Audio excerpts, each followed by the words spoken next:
Good afternoon. It's Wednesday, the 30th of August, 2023, just after 1 o'clock. Welcome to UK Column News. I'm your host, Mike Robinson. Joining me by video link today, we have Alex Thomson, Debi Evans, and a special guest that you'll see in about 10 minutes or so. So let's get straight on then with, the big news over yesterday and today is the ultra-low emission zones in London. And this was the Evening Standard tweeting this out yesterday. Sadiq Khan's controversial ULEZ expansion launched today, bringing 5 million more Londoners into the clean air zone. They're extremely excited about this. Many people not so excited about it, as everybody will be aware. So described by many as much hated, it now expands to all 32 boroughs of London. And as David was saying on Monday, £12.50 daily charge to drive what are described as the most polluting vehicles around London. This is likely to bring £2.5 million a day into the London City Assembly, and it's going to raise billions, of course. Unfortunately, yesterday it didn't all go quite so well because the website fell over pretty quickly, but I just thought we'd have a look at a couple of the comments that are out on Twitter. So this is Richard James. The expansion of the ultra-low emission zone got off to a turbulent start as saboteurs stepped up a campaign to disable its enforcement cameras. So more of this going on. Various demonstrations and so on, yellow boards out in force. This was Rise Melbourne tweeting this one out. London's anti-low emission zone tolls. The fight back against the ULEZ continues to grow. The people are finally waking up to the government lies and so on. This resulted in what some were describing as violence outside Downing Street. Really the police behaving in the usual way with these types of protests and pushing people aside and so on. Sadiq Khan was on Channel 4 News last night talking about it. We have a little bit of video here. Let's just have a quick listen to what he was saying. In absolute terms, what the ULEZ expansion will lead to is a 10% reduction in nitrogen dioxide from cars, a 16% reduction in particulate matter from cars. And in terms of absolute terms, we saw in central London a reduction of 230 tonnes of nitrogen dioxide, but the expansion will lead per year to a reduction of 363 tonnes per year of nitrogen dioxide. In terms of carbon emissions, we saw per annum a reduction of around 13,000 tonnes of carbon dioxide when the Central London scheme began. The expansion will lead to 27,000 tonnes of carbon dioxide. So, Alex, he's talking about, a couple of tens of thousands of tonnes of carbon dioxide claimed to be saved as a result of this. That's against an emission of something around, according to the official figures, something around 30 million tonnes in London as a whole. So it's a fraction of a fraction there. But this is clearly getting people motivated. It got them motivated here in the Netherlands first, Mike, where nitrous oxides became a matter of concern because of the arm's length government agency, RIVM, claiming that speeds needed to be lowered on motorways here. So they're still at the equivalent of 62 miles per hour rather than the more usual 70 miles per hour. But magically, that's only in daytime and in the urban areas. At night, you can speed down a foggy motorway at full volume and never mind the nitrous emissions. So that particular lunacy hasn't come to Britain yet, but it's likely to follow. And what you see with Khan, of course, is that political literacy as to quantities and volumes is sorely lacking, perhaps not quite as badly as we saw with the congressional and Senate hearings recently, of course, where Al Gore got a real drubbing for not knowing figures, but it's a drop in the bucket wherever you look. Yes. Okay. So let's just have a look at this then. This is the Geospatial Commission charging ahead, and they are looking at using location data to boost local EV, electric vehicle charging points, and so on. This is a massive data gathering exercise, but I just wanted to highlight what they said in the first paragraph of their press release because it's related to this. By 2030, the sale of new petrol and diesel cars will be phased out, and by 2035, all new cars and vans will be zero emission. The transition to EVs will be enabled by a dependable, well-located public charging network that local authorities are ideally placed to help to deliver. Now, of course, Sadiq Khan is becoming the poster child for the opposition, and rightly so, but this goes well beyond him. Now, here's Martin Rolfe, NAT's chief executive. This is the National Air Traffic Control System chief executive. Of course, the last couple of days we've had this issue of flights being cancelled and so on as a result of a so-called technical issue, technical failure. So the statement on this was, I'd like to apologise again for a technical failure yesterday. While we resolved the problem quickly, I'm very conscious that the knock-on effects at such a busy time of year are still being felt. He said NATs exist to allow everyone flying in UK airspace to do so safely. Very occasionally, technical issues occur that are complex and take longer to resolve. He went on to say, this is what happened yesterday. At no point was UK airspace closed, but the number of flights was significantly reduced. And initial investigations of the problem show it relates to some of the flight data we received. Our systems, both primary and backups, responded by suspending automatic processing to ensure that no incorrect safety-related information could be presented to an air traffic controller or impact the rest of the air traffic system. There are no indications that this was a cyber attack. So what appears to have happened is that they received some data from one of the airlines, some flight data, which was entered into the system, and the system fell over at that point and stopped doing its automated processing. Now, we're talking about air traffic control systems here, and we're expected to believe that those systems are so lacking in robustness that a mistake in some of the data provided caused the whole system to fall over. Particularly interesting, the coincidence that it happened on one of the busiest days of the year. So we might have a view on this, but I wanted to highlight this from Toby Young this morning, because really what we're seeing here, whether it be through ultra-low emission zones, the drive for electric vehicles, and the inconvenience on the railways and in air now, is absolutely a drive to get rid of travel altogether. It seems that's how it appears. Alex, I don't know what your thoughts are on that, but I like that little cartoon that Toby Young was pushing out this morning, because everything is sort of breaking down in terms of travel, and we're supposed to expect to believe that is accidental or mistakes or what?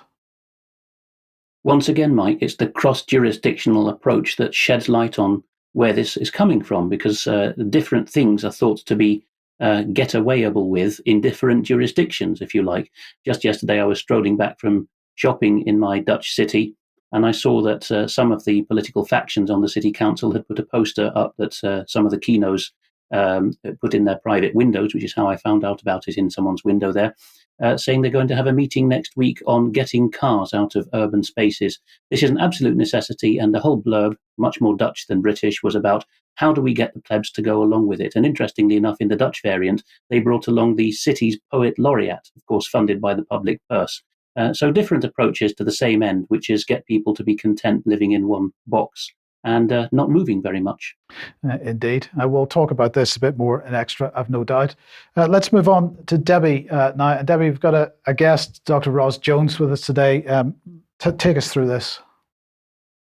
Yes, good afternoon, and thank you very much. Well, there seems to be an onslaught of pharmaceuticals coming down the line at great speed for babies. And we've mentioned them many times before. First one I'm going to highlight for RSV, which is respiratory syncytial virus. This is a product by Pfizer with a bit of an unpronounceable name, Abrysvo. I'm sure Dr. Jones will correct me.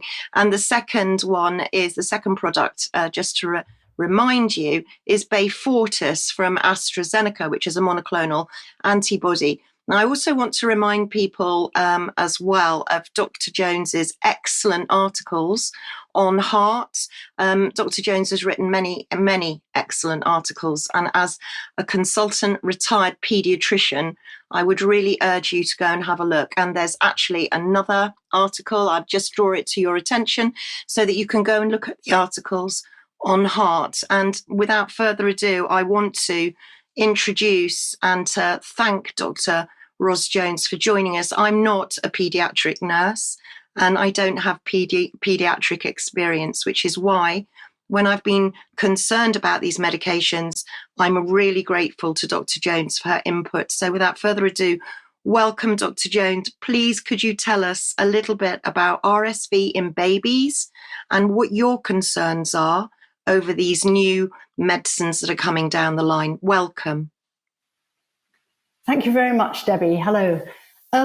Yes, bronchiolitis is an infection caused by this RSV virus. It's a common virus. It's been around for, we've known about it for decades. It's presumably been around a lot longer. So there's nothing new about RSV.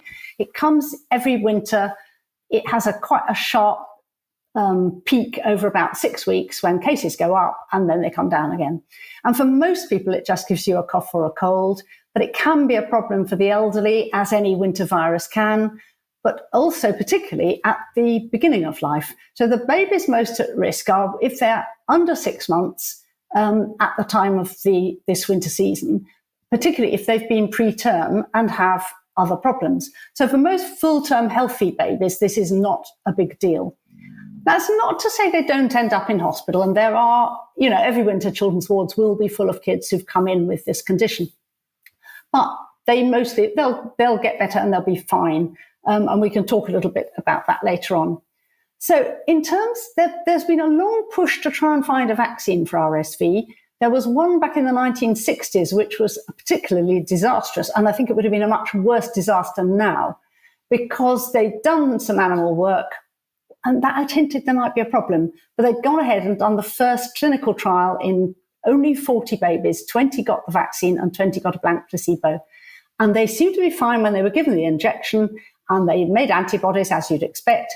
And then come the next RSV season, the placebo babies, one of them landed in hospital and there were no deaths. And the vaccinated babies, 18 out of 20 landed up in hospital and 2 of them died.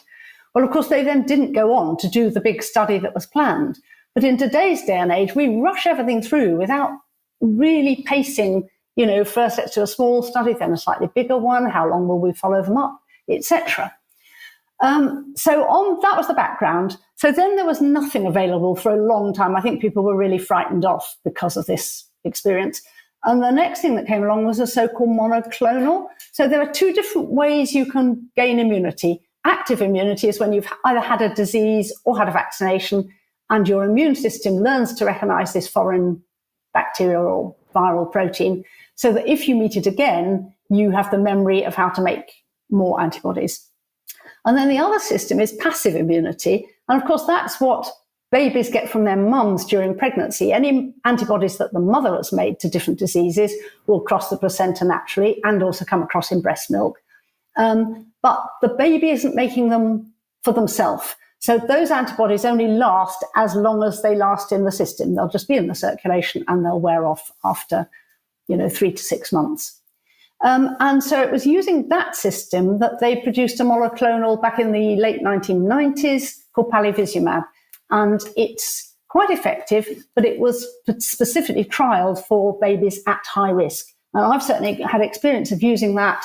We used to set up a little clinic for babies who were extremely preterm. They'd had chronic lung disease. They might be in home oxygen. And for them, getting RSV could be, disastrous. And the only downside of it really was that it didn't last very long, so it needed monthly injections from October through to February. So the one they've brought out now, which you've just referred to, this navizumab, has the advantage that it's only one injection. It seems to last for 6 months. So they would give it at the beginning of the RSV season. So if you look at the Green Book, which is the sort of vaccination Bible, it's not been updated and it's still got a nice chart there for who should get palivizumab. And it's worth having a look at that, because if they follow that for this new monoclonal, I would have no argument about it. But what they seem to be doing is they've conflated, if you look at the reports on this navizumab, they've included a load of studies of full-term healthy babies. And the benefit from those for hospitalizations, we're not talking about deaths, because babies don't die of this in the UK, they just don't.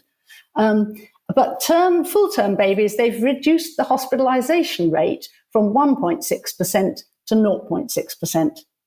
So you could say that's a sort of 70% reduction, or you could say it's a 1% absolute reduction. So it's not, is it really worth giving this to every baby when we don't have any long-term safety data? And what worries me is any vaccine, you can make a good case for that individual vaccine. But what we're doing is constantly adding more and more to the system. And we don't really have any long-term data on the cumulative benefits of lots of vaccines, whether active or passive, as in this case, and how it affects the developing immune system for a healthy child. And that immune system's got to last them for life. So that's my concern. I think they're rushing this because it's convenient. It's very expensive. And if you look at death, somebody's done a freedom of information for the last 10 years to the Office of National Statistics, and the average death rate per year that they've linked to RSV for the whole population was 5.3 deaths per year. That was 3 per year for over 60s and 2.3 per year for under 60s. There have been several years with no deaths. Now, this is very different from third world countries where, like anything like measles, for example, is a killer if you're malnourished.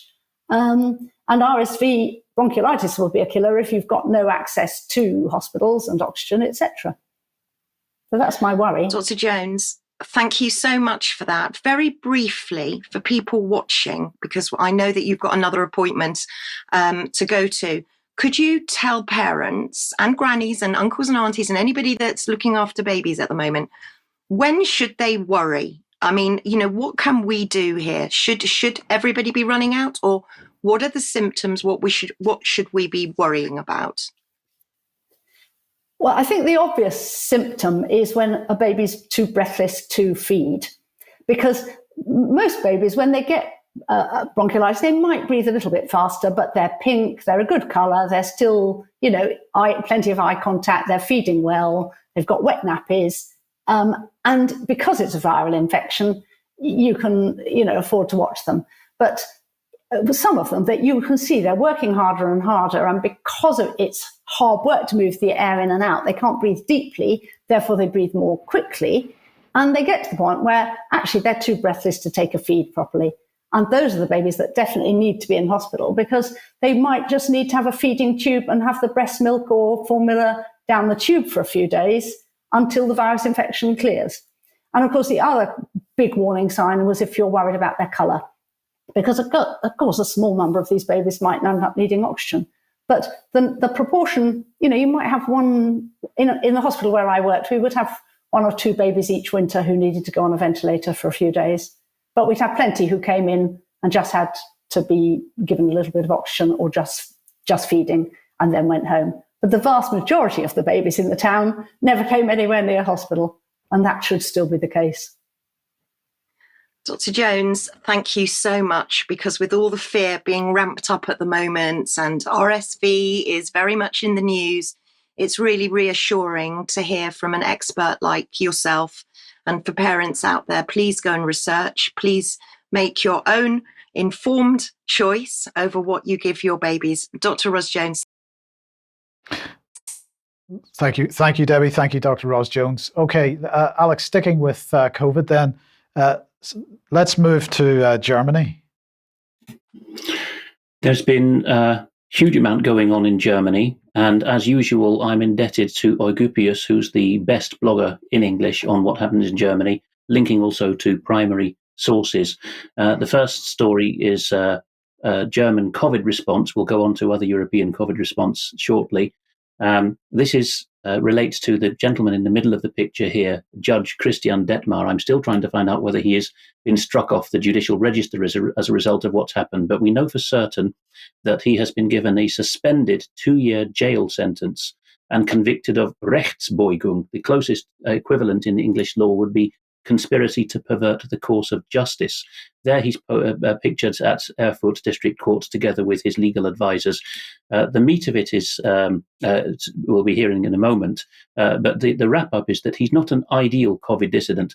This goes back to an April 2021 ruling which he made that the COVID measures in schools were against the rights of the child, and this led to a jurisdictional tussle because he's a family judge and not an administrative court judge. The latter would rule on the proportionality and legality of health measures. But having been found guilty of perverting the course of justice, or literally in the German, bending the law, by allegedly trying to get a parent to appear before his court in a pre-cooked arrangement so that he could say, you're quite right, this is all unlawful, I find these measures unlawful. People will remember that his house was then raided and his devices seized. The upshot now is that he's been convicted in Erfurt because his original ruling was overturned after it was appealed by his state education authorities in Thuringia. Let's see Eugupius's long and the short of it here, his analysis of what went on. He wasn't the ideal clean dissident, but you can have sympathy for him, is what Eugupius is really saying. Had this hero committed similar improprieties in favour of masking, he would never have been investigated in the first place. What improprieties? Well, they're not on screen, but allegedly he went fishing for people whose surnames began with the letters that would be allocated to his court. It's on an alphabetical rota system, and he then hid allegedly his freedom anti-lockdown sentiment shortly before the case was brought before him. For detail, people can use from the show notes, go to a translation engine and find what Legal Tribune Online is saying. The headline here translates as why the Erfurt District Court decided to convict on a conspiracy to pervert the course of justice. Moving to sickness in Germany, Merkur is reporting that sickness absences have gone up by 2/3, 61%, as against the 2022 levels, and the year is only 2/3 over. As the headline mentions here, 2 professional groups in particular have been affected. They're not primary carers in healthcare settings. There's no particular COVID or sickness worry there, it seems, but it is the carers for the young and for the elderly, so daycare and care home settings where there is already high sickness. Of course, this is completely inexplicable to mainstream media, why there should be a 2/3 growth in the sickness absence figures, but other bloggers have picked up that the same is going on in other Central European countries with similarly high jab ratios. No coincidence there, I would suggest, with my non-medical opinion, up to medics to decide whether I'm wrong there. Up in Norway, the Folkehelseinstituttet, the Public Health Institute, has put together what's been described as contradictory and cowardly note to the local councils, the municipalities that run healthcare in the Norwegian system. Information note number 57 on COVID vaccination program. Let's go to an English summary here by a German living in Norway who blogs as Defakel 2.0. Epimedius is his other name, his blogging name. Norway scraps COVID vaccine program. And the meat of it is here, that among the 4 points you just saw in the Norwegian text, the second one is there's no longer any justification for routinely jabbing healthy under 65. So the working age population, unless they have complications or at a higher risk, they shouldn't be jabbed. Not just Epimedius, but others, analysts have said that this is inherently self-contradictory, because if you read the whole of what he says from the show notes, they're being very mealy-mouthed and trying to find reasons why others should be jabbed. And then in the commentary part of the article, Epimedius says the most reprehensible part is that these health mandarins are continuing to say that pregnant women are at risk, and therefore, although they're, of course, by definition under 65, they should be jabbed. History, Epimedius says, will not be kind to the public health bureaucrats that insist on this insanity. Now, not just wanting to go on bloggers, I resorted to new contacts of ours who, as it happens, Mike, you and I were introduced to last week from the UK Column studio by a mutual friend. Document News. They are pan-Scandinavian in content. They also have that document.news is the main website they have, or URL, but they also have Norwegian, Swedish and Danish sites, document.no.se.dk. And I asked them for a comment on this. They went straight to the original Norwegian sources, and they said, yes, Epimedius' findings are significant. It's not just one blogger. It's more significant for others than for Norwegians, they think. This information note we just showed, they say, is undoubtedly self-contradictory, but the confusion is going to be not just among the likes of us analysing it in media space, but also these poor local council officials who have to decide whom to go and jab now. And the Document's colleagues continued, all three of us here at Document find that this confusion is intentional, which doesn't bode well for us Norwegians. We agree that given Norway's obsession about being in the lead with Seppi, Gavi and so on, there'll be more about that, those outfits later, it's conceivable that this lies behind the intentional confusion. In other words, it's not done in Oslo to say the jabs are nonsense, so we have to hedge it about. And NRK, the public broadcaster in Norway, that piece itself made intelligent Norwegian viewers raise their eyebrows. So it's not just the likes of us making it up. Going on again to, sorry, that's the end of my segment. Yes. Okay, Alex, thank you. Right, we'll come back to COVID a little later in the program. So you got a quick preview there. It's time to say that if you would like to support the UK column, if you like what we do, please head over to community.ukcolumn.org, but join us as a member, and that gives us the support and helps to build community as well. So please go along to that. You could pick something up at the UK column shop, but please do share anything you find on the various platforms. Especially ukcolumn.org and ukcolumnextracts.co.uk. Now, Debi, your latest blog is out. It is indeed. And what does Bill Gates have to do with wildfires? Find out if you read my blog. And Tick Box Culture. Oh, and by the way, if you want to fly to New York from London in 90 minutes, that's in my blog too. Okay, tomorrow at 1 p.m., the interview slot is going to be filled by Brian speaking to Clive de Carl. It's been quite some time since we've spoken to Clive, but get along to that if you possibly can, 1 p.m. tomorrow. And then just to highlight a couple of items on the website, Jeffrey Tucker, his interview with David Scott is up on the website, and also Brian's interview with Trevor Kitchen is on the website at the moment. But Debi, the MHRA, it's that time of the month again, and their latest board meeting is open for tickets. Yes, I had to write to them to remind them that I'd like the link, and there you have it. Please roll up time. Please join the MHRA board meeting on September the 19th. Tickets are free, and they need to know that we're watching them. Okay, and Alex, a couple of mentions from you. Yes, we have now got the professional wedding photos back from the UK column wedding of Mr. and Mrs. McCaddy. I picked out a couple that viewers would particularly find delightful. Here is Brian in his avuncular role reading the lesson at the altar. And here is David and Brian on the back of the Routemaster. I thought better than putting one of you in, Mike, because I know that you don't like these candid shots. But here's the other two hopping on the Routemaster and toasting the couple. And I thought a good slogan or caption for this would be, having done a hit and run on the narrative, our heroes made good their escape. Yes. Okay. And NHS Ayrshire? We have on the website a double billing from David Tate, who continues as a concerned citizen to rake through, I think he'll be doing in total all 14 of the NHS health areas in Scotland, having asked them under the Freedom of Information legislation how many deaths specifically from or of COVID rather than with COVID or COVID as underlying causes there were. Region after region is saying a handful. So here we have Ayrshire and Arran, a populated part of the west of Scotland, and Scottish Borders, more thinly populated, but a major area in Scottish healthcare. The claim here is stronger, and I think well reasoned, that there was in fact no pandemic whatsoever in the Scottish Borders, and that's not just from the health statistics from the councils and NHS, or from the NHS rather. It's also the funeral data from the council showing that there's no increased mortality. Yes. Okay. And one final mention from you on some advertising, perhaps. Yes, we found this a good opportunity to say why we don't produce stickers. We're sometimes asked to in the UK column shop, but we prefer this kind of thing, which is our good friend Jason Leosatos finding that someone's advertising for UK column. That's on their own property in a car.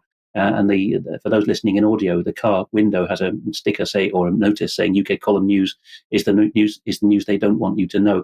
But if we put out stickers, of course, we have a problem that people write shirty letters to us saying, call your dogs off because your people, we don't actually make the stickers ourselves, have been plastering our campus or shop with stickers and you're liable, which we're not. We don't produce the stickers for that very reason. Yes. Okay. Let's move on to this then. And nuclear weapons. Now, the question of whether US nuclear weapons are located on UK soil or not seems to be coming back into the news. So this is from November 2022. This is the Federation of American Scientists. Lakenheath Air Base added to nuclear weapons storage site upgrades was what they were reporting back then. So this is what they said. US Defense Department documents show that NATO has quietly added the United Kingdom to the list of nuclear weapons storage locations that are being upgraded. The documents do not identify the specific facility, but it's believed to be US Air Base at RAF Lakenheath in southeast England, approximately 100 kilometres northeast of London. And they highlight this document, which says that in addition, NATO finds infrastructure required to store special weapons. And special weapons is the name that they give for nuclear weapons within secure sites and facilities. NATO is wrapping up a 13-year, $384 million infrastructure investment program at storage sites in Belgium, Germany, Italy, the Netherlands, the UK, and Turkey to upgrade security measures, communication systems, and facilities. So that was in 2022. A new article has come out from the same source, the Federation of American Scientists. It's entitled Increasing Evidence that the US Air Force's Nuclear Mission May Be Returning to UK Soil. And this is from the 28th, so for a couple of days ago. And this is what they're saying. New US Air Force budgetary documents strongly imply that the United States Air Force is in the process of re-establishing its nuclear weapons mission on UK soil. The Air Force's financial year 2024 budgetary justification package dated March 2023 notes the planned construction of a surety dormitory at RAF Lakenheath, approximately 100 kilometres northeast of London. Now, the surety dormitory was also briefly mentioned in the Department of Defence's testimony to Congress in March 2023, but with no accompanying explanation. Surety is a term commonly used within the Department of Defense and Department of Energy to refer to the capability to keep nuclear weapons safe and secure and under positive control. And in this case, what they're building is dorms for 144 staff on the site. So if we put that back on screen for a second, we'll look at the actual document. They say that the current situation here is marked with a red box. With the influx of airmen due to the arrival of the potential surety mission and the bed down of 2 F-35 squadrons, there is a significant deficiency in the amount of unaccompanied housing available for E4s and below at Royal Air Force Lakenheath. So, Alex, I don't know what your thoughts are on this. Are we going to see the Greenham Commons style protest in the next year or two? We could, although it's out in the sticks in Suffolk there at RAF Lakenheath. Like all these RAF bases with US Air Force personnel, you might as well call it USAF Lakenheath, USAF, or NSA Menwith Hill, but we call it RAF for show. The E4s, if memory serves, are the skilled equivalent of NCOs, Master Sergeant. And so if they're anticipating there's a shortage of beds for them, they're wanting these young, certainly not unskilled, but the know-how operatives to come over early career in order to man the bombs if parts of America have been wiped out, is the long and the short of that. This project of 6 countries that had a mixture of either US Air Force or National Air Force operated airdropped nuclear bombs was really avowed by Dutch Prime Minister Ruud Lubbers around the same time as the John Major premiership, who was Dutch Prime Minister and who blabbed which Dutch base it was. At least a couple of the continental countries get to drop these bombs themselves under the various protocols they've agreed bilaterally. But in the case of Britain, the Royal Air Force hands that honour over to the US, which therefore gets a dyad because it can launch nuclear weapons from submarines in our territory if it wants, based in our territory, or from the air. The one that doesn't have to complete the triad is the ICBMs on British territory, but that might be next. Now, very, very briefly, Alex, do you think, I mean, I'm surprised to see Turkey listed there, but nonetheless, do you think that should those weapons be brought back onto British soil, we'll be told about it, or will they be brought in secretly? No, I think the US is extremely strict in its bilateralism here. So we might find out from the Turks through NATO channels or our own bilateral channels, but there won't be a squeak from Uncle Sam there. Yeah, okay. Okay, let's come back to Germany then. And will the Gates Foundation getting money? What's going on? This comes from parliamentary questions asked to the German government, not this time by Alternative for Germany members of parliament, but from Die Linke, the left, which has an anti-globalist wing. It's a very split party these days. So the Daily Skeptic comes along with the headline, Germany has partnered with Gates Foundation to the tune of billions of euros. The pseudonym here, Robert Kogon, is for a specialist somewhere in Europe. And this is the one to read first from the show notes, because Kogon points out that it is in fact a partnership. In other channels and on other platforms, it's been misreported, misunderstood, as if it was a bung of money just from Germany to the Gates Foundation or vice versa. But really, the public-private partnership is completely seamless here. The trouble is that if you go to this source document, which comes from Transparenztest, a German site wishing transparency, they first picked up on and popularized the fact that these parliamentary questions had been asked. But sadly, the first US reporting, the first reporting in English, made the mistake of understanding Milliarden Euro as millions of euros and reported scandal. Nearly 4 million euros has been given by the German taxpayer to the Bill Gates Foundation. No, Milliard means billion. I have the full website here in front of me, and I won't read it all. But the first parliamentary question was replied to giving a table, which if you go to this German page on the show notes, you will find that even if you can't read German or don't want to use a search translation engine, you'll find sharp, clear tables, mostly in English, of what's been given. The first question was, what project are you currently funding with private organizations? And that was a cool 450 million euros, just shy of €500 million. And then the second question is the real shocker, asks the question the other way around: which organizations and programs are you partnering with, partnering on with private organizations? Again, not personalizing it to Gates or the other ones that are mentioned, Gavi, Rockefeller, Britain's own Wellcome Trust, but they're all mentioned here. And the answer to that, if I find the figure here, is 3,365,781,847 euros. Also, question 9 is of interest, which is how many or what are the private organizations in which the federal German government has as a voting seat for these purposes? And they put an attachment together to answer that question. None of the big boys like Gates and Gavi have a German government person on the board. But it really is a question of money flowing together, because of the 31 projects mentioned, 24 in this parliamentary reply were money solely going from the German government, German taxpayer, I should say, to the Bill and Melinda Gates Foundation. No other private organizations were involved. But for the shocker, you go to this more populist website, Slay News, and you will see here that it's Bill Gates' population control programs. Just a glance at the website will show you that, of course, they're trying to take a particular populist angle here, but not, I would say, that's particularly wrong. They're talking here about there's an organization mentioned halfway down this page called Better Than Cash, which is an organization which is Gates funded, and the Germans are paying for it with their tax money. And that's for the Philippines. Whereas in Malawi, what they do with the German taxpayers' money that flows together with Gates' money, Gates has a lot of his own money put into this, is telling the Africans to stop having excess children. Okay. Well, Debbie, let's come back to you then. And the latest COVID. Yeah, well, I'm going to call this segment COVID-23 because we've got another new variant, would you believe, as if Eris and Pirola. Eris, by the way, means strife, and Pirola means asteroid. We've now got Fornax. So this Fornax, which is FL151, is the newest thread. And by the way, Fornax means in Latin, I believe, furnace.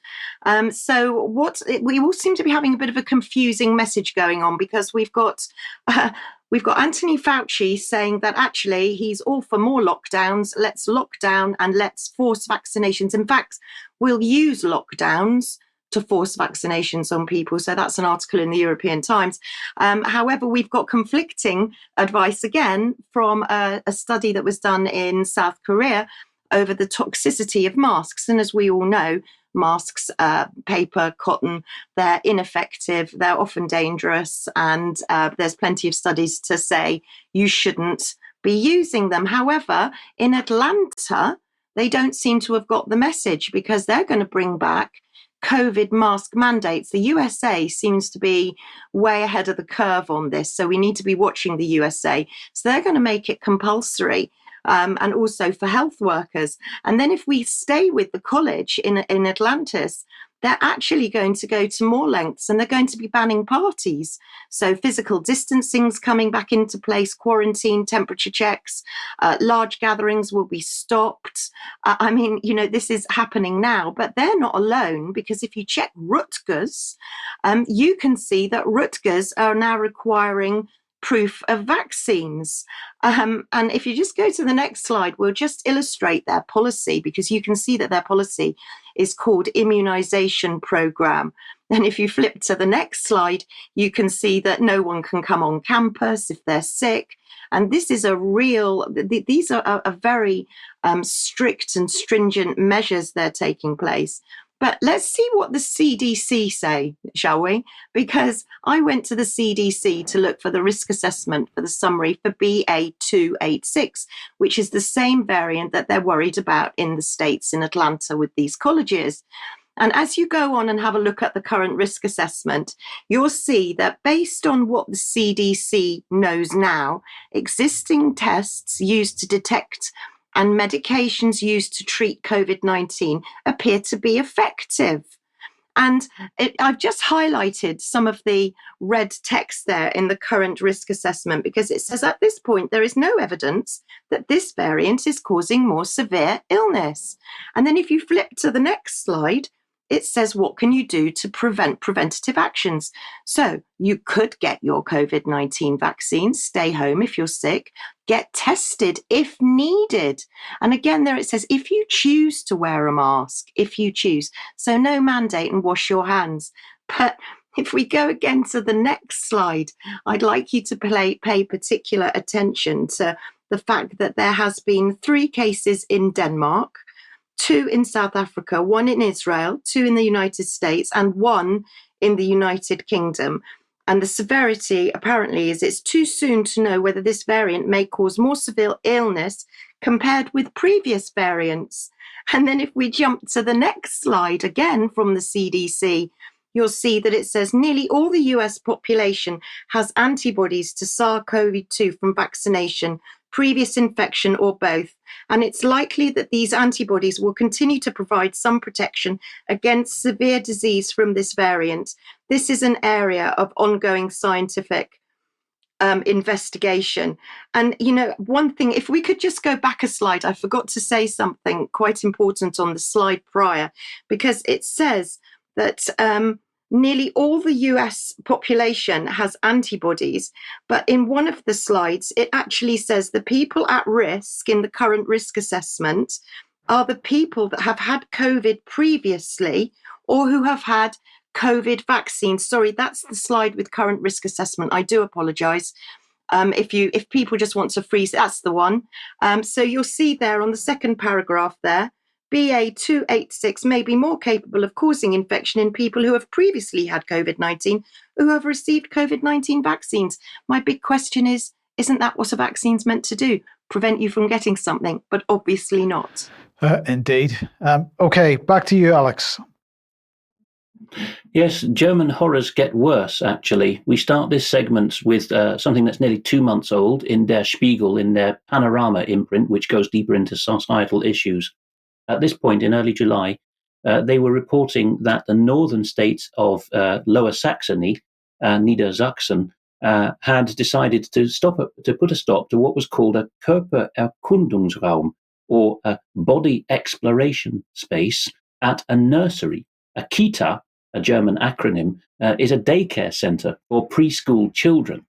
And there were already plans at this point in one particular nursery, Kita in Hanover, to have a groping area specifically for children to explore themselves sexually. This was halted by the Landesjugendamt, the state youth authority, as completely reprehensible and not going ahead. People thought that issue then had gone to bed in Germany, but of course it is a state-by-state issue in this federal system the Germans have, with 16 states with widely differing governments and persuasions. The next thing that we find is Die Welt last week is reporting, and this illustration I had to cut off there because it gets pubic below that. This isn't actually from the nurseries for context. These are dolls which are used to teach students who become sexualizers of children. Germany's only dedicated sexual education course in another state, but that's what Die Welt used to illustrate the piece.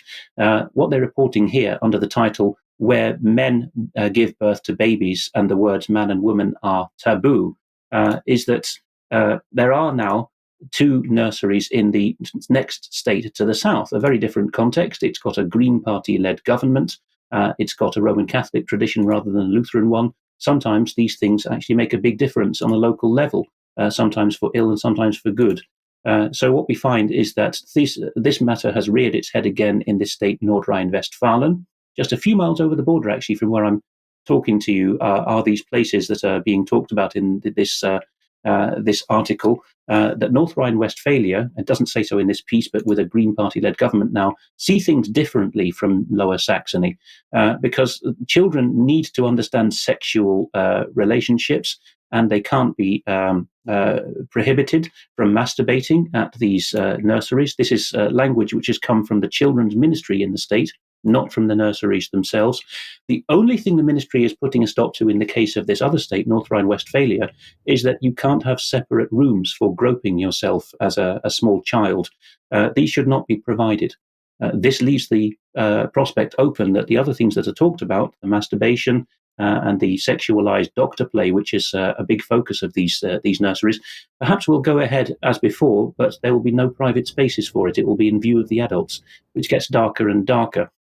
The next extract says that children will be allowed in these policies from these nurseries to withdraw to a protected area to discover themselves bodily and to satisfy themselves. This is already happening at this nursery in Kerpen, just over the border from here in Western Germany. There is the nursery's sexual pedagogy plan, which has been dug out by bloggers. It is supposedly a Roman Catholic nursery dedicated to, or in the name of St. Rochus, which makes it even more surprising. I understand that in Roman Catholic history, St. Rochus is one of the 14 helpers who are strong in intercession. But look at this.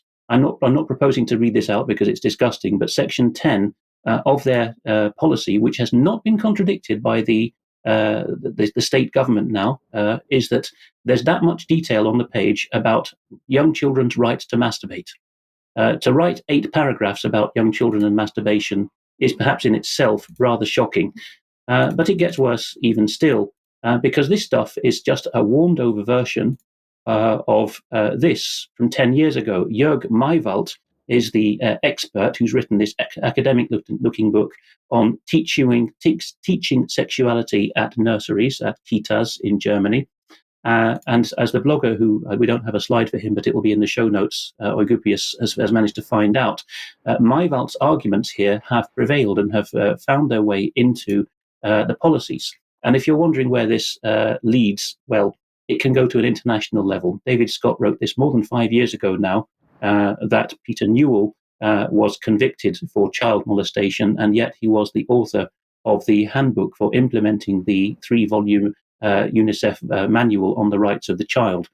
So it looks like figures like Maywald are doing the same in Germany and saying children have a perfect right to explore their bodies and masturbate.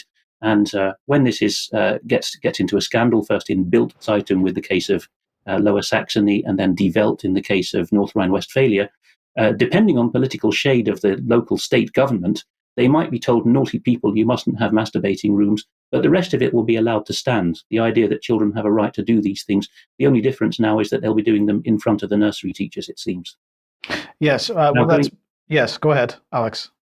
That's straight into the Netherlands, because here in the Netherlands, there is a council. It's obviously Christian-based with the name, it has Bijbelsberaad MV, which means the Council on Biblical Manhood and Womanhood.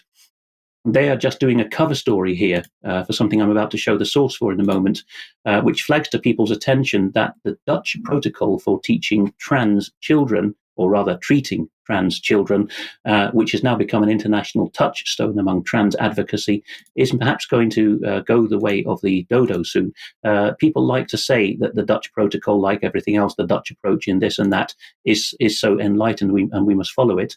And the idea of the 3 stages, first give puberty blockers supposedly to buy time for an undecided child, and then give the hormones, and then finally give the surgery.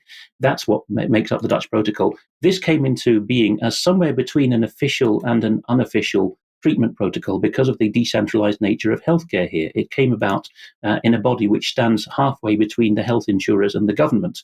And now, Nederlands Juristenblad, which is actually required reading for all Dutch lawyers, is saying that this is probably unlawful.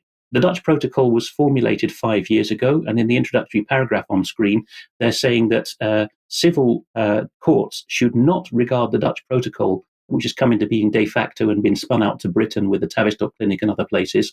They shouldn't regard that as de rigueur or legal or moral, because it is, if you apply it, you're sexually maiming people for life, you're preventing them from reproducing, all kinds of complications for body and soul, and it may leave you liable. So Dutch lawyers are in a different position now on this, and that probably hasn't sown its way out into other countries that think that the Dutch protocol has become the gold standard for trans children care.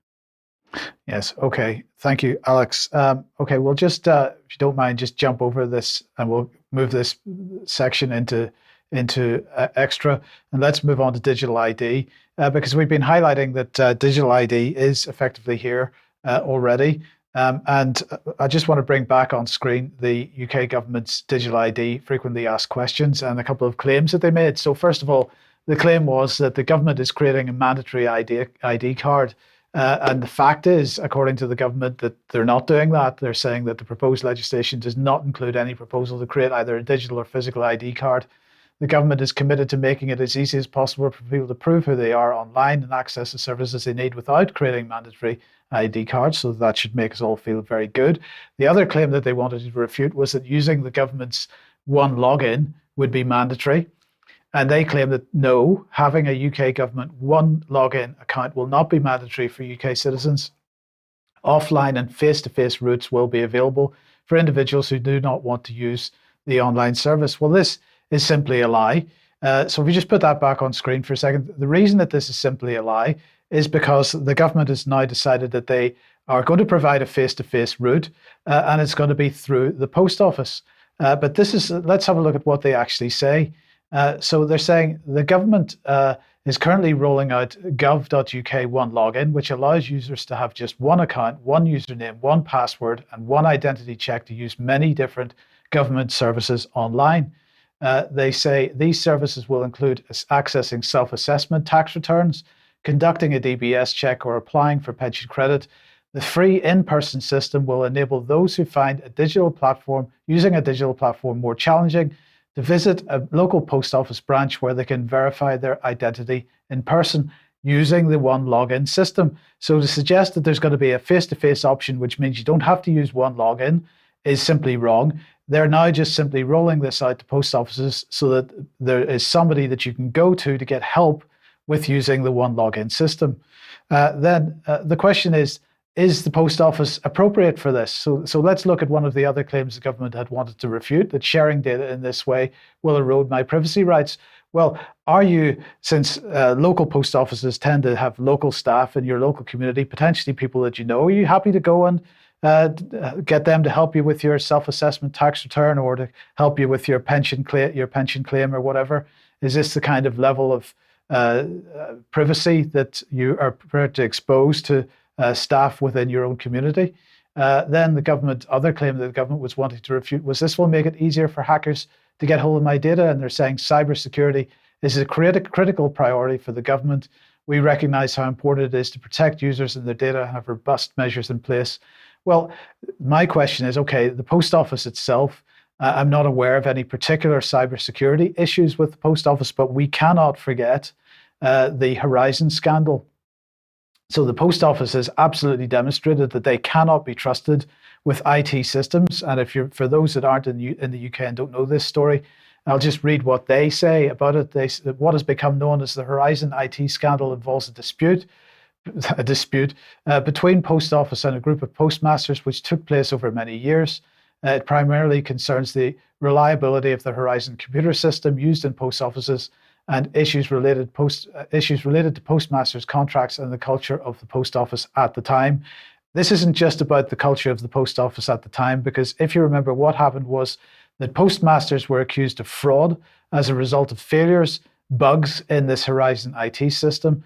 The post office pursued those postmasters. Some of them ended up in prison. Some of them committed suicide. At this point in time, if they're talking about a culture in the past, at this point in time, the post office is still refusing to pay out compensation on this.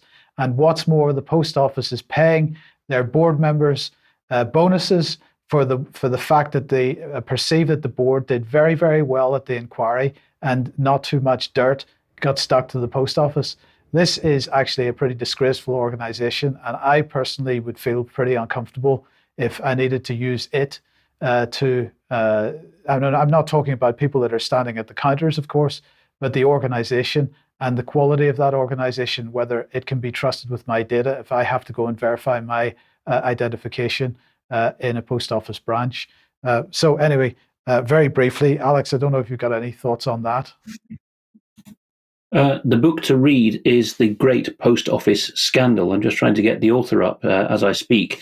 But the thing I got out of reading that book is the complete arrogance of those running the post office with a word often used in the book, but rightly is Victorian. Their Victorian attitudes, that it's such a privilege for you, corner shop owner, to be a sub-postmaster. We are entrusting you with this stuff and you're on your own. And the moment our system says you probably defrauded us because our systems are shot through, then we're going to be prosecuting you and we will expect the magistrates' courts to take our side because we're the establishment. It's called The Great Post Office Scandal by Nick Wallis, Wallis. Yes. Okay, let's just very quickly move on to media matters. And I wanted to highlight this article that was in the Daily Mail today. The headline was Fugitive Drug Lord who stole cartel's £450, that's £450 in weight, of cocaine shipment is tossed alive into ocean with an anchor tied to his waist. What the Daily Mail did here was to publish a snuff film. And this, as far as I'm concerned, absolutely crossed the line, Alex, and I'm interested in your thoughts. They showed some footage recorded on a mobile phone of a criminal, yes, a member of the drugs cartel who had an anchor tied around his waist and he was bailed into the ocean. Now, you saw him being pushed overboard. You didn't see him enter the water, but you did see him sink as he sank away under the water. It was pretty hard video to watch and absolutely not appropriate. In the meantime, we've got online safety bill, Alex, which is telling us how terrible we all are in the use of our social media when we've got this type of thing being published in the mainstream media. I don't know what to say about it. I'm equally concerned by Adri Torres's copy in writing this copy. I think it's to him that the complaints, or her, I don't know whether it's a female name, should be made as much as to the Daily Mail, because the rubric is full of these nod, wink, wink, Fleet Streetisms, like what a silly boy to think he could cover up his ruse, and he met a watery demise. Clearly, it's making light of what the gang did to him. Now, I understand that the heist he was involved in, which he was punished for by his own fellow plotters, drug gang members, involved the British Virgin Islands. So there is potentially a British legal end to this. And I'm not aware that any Venezuelan drug cartels are proscribed by the Home Secretary. But the Daily Mail could be skating on thin ice there legally, going back to, I think it's Section 12 of the Terrorism Act 2000, which makes it a criminal offence to elicit support for a proscribed organization.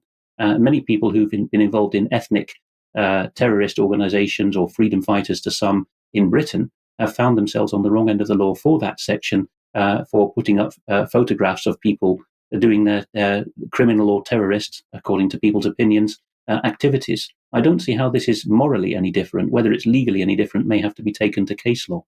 Yes. Okay. In the meantime, EU and the Digital Services Act. A quick enlightener of what can be done on Twitter.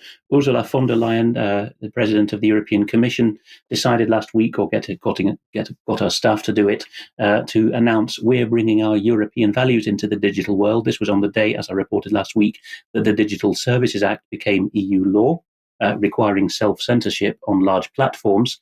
And you know that on Twitter now, it was invented, this feature, so that people could get more woke about a tweet. They have this readers added context section. So people with the volume of context they've added have forced this through onto Twitter, pointing out to von der Leyen and the Commission that actually this act is probably in direct conflict with Article 11 of the EU's own Constitution, the Charter of Fundamental Rights on freedom of expression, and also that speech can be removed in an instant by the giants, the 19 very large platforms, under this act, but it could take them years to be reinstated. But the EU's woes don't end there. This week, because Christina Anderson, member of the European Parliament for Alternative for Deutschland, has found out from figures given to her that the European Commission, that's von der Leyen and her colleagues, spent 2.75 million euros on photographers and makeup artists for their media appearances. Brilliant. Okay, and Debi, let's just finish with Stand in the Park. Oh, yes, I'm doing a call to action for Stand in the Park, because I think some of the Stand in the Parks, not as many people are turning up as did at the beginning. And I went to Truro last Sunday for Stand in the Park at Boscawen Park, and we had a great time. Honestly, thank you so much to Julie and the rest of the group. There's some photos. We really did have a good time, and I'm going to be going again on Sunday at 10 o'clock at Boscawen Park in Truro. But you know, it's an amazing resource, and with all these cyber outages, and as we're talking, there's a hurricane making landfall in Florida. You need to have local knowledge, local people. So please, everybody, and if anybody's in Cornwall and wants to join us in Truro on Sunday, we'd be delighted to see you. Okay, thank you, Debi. And Alex, let's just finish with a final slide then. There's always fun when a meme takes the form of a watercolor with a modern caption to it. And this one is the well-known painting of a woman who's devastated by news that's reached her, and her young daughter is having to tug on her arm and say, "Mummy, there's still reasons to live." But the caption that's been given to it this time is "Electricity bill, oil on canvas." Yes, very good. Okay, thank you. Thank you both. Thank you, Debi and Alex. We'll be back in a few minutes if you're a UK Column member for some extra. But otherwise, we'll see you on Friday as usual at 1 p.m. I hope to see you then, and have a good day tomorrow watching the interview with Clive de Carl. See you then. Bye-bye.